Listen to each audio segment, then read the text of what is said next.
Bonjour et bienvenue. Aujourd'hui, nous allons explorer un sujet fascinant. Comment les expériences de nos ancêtres peuvent influencer notre vie actuelle. Et surtout, comment pouvons-nous nous libérer des schémas limitants transmis de génération en génération. On va voir déjà qu'est-ce que la transmission transgénérationnelle. Eh bien, la recherche en psychologie nous montre que nous héritons bien plus que nos traits physiques de nos parents et grands-parents. Il y a les traumatismes, les croyances, les schémas comportementaux peuvent donc se transmettre à travers les générations. Maintenant, on va voir les mécanismes scientifiquement reconnus. En première position, eh bien, il y a l'épigénétique. C'est que les expériences traumatiques peuvent modifier l'expression de nos gènes. Et ces modifications peuvent être parfois transmises à la descendance. Il y a aussi les patterns familiaux, c'est les habitudes, les croyances et les façons de réagir qui se transmettent par l'éducation et l'environnement familial. Il y a aussi bien évidemment la mémoire collective, tels que les événements historiques marquants, tels que les mers, les migrations, persécutions, eh bien ça laisse des traces dans les familles. Comment reconnaître ces influences? Eh bien vous pouvez être concerné si vous ressentez des peurs inexpliquées ou disproportionnées, des schémas répétitifs dans votre famille tels que échecs, conflits, challenges de santé, ou même une sensation de porter un fardeau qui ne vous appartient pas. Il y a aussi les réactions émotionnelles intenses face à certains événements historiques. Maintenant, on va voir la partie la plus importante qui sont les approches de guérison.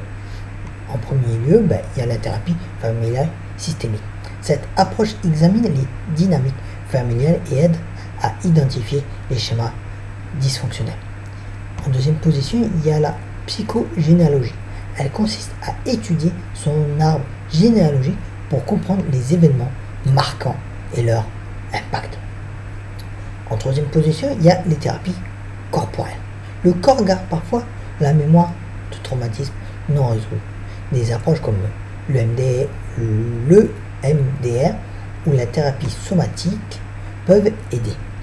Il y a aussi le travail sur soi, par exemple, avec le journaling, où on écrit son histoire familiale.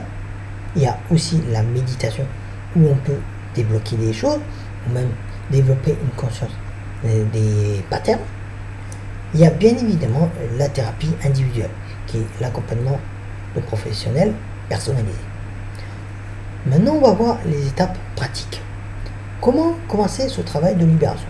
Eh bien, la première étape, qui est la plus cruciale, c'est l'enquête familiale.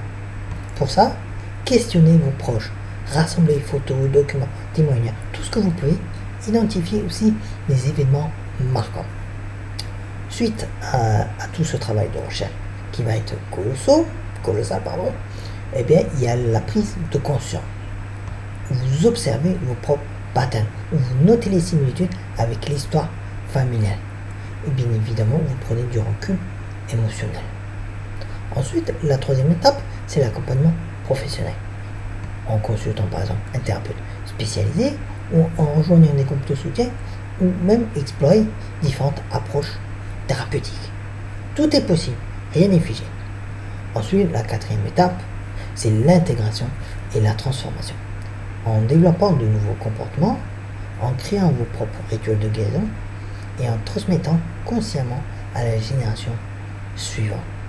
Il est important de rappeler que ce travail de guérison transgénérationnelle demande du temps, de la patience et idéalement l'accompagnement de professionnels qualifiés. Il ne s'agit pas de magie, mais d'un processus thérapeutique sérieux. N'hésitez pas à consulter des psychologues, psychiatres ou thérapeutes familiaux formés à ces approches. Chaque histoire familiale est unique et votre chemin de guérison le sera aussi. Merci de m'avoir suivi. Si cette vidéo vous a intéressé, n'hésitez pas à la partager et à vous abonner pour plus de contenu sur le développement personnel et la psychologie, bien évidemment.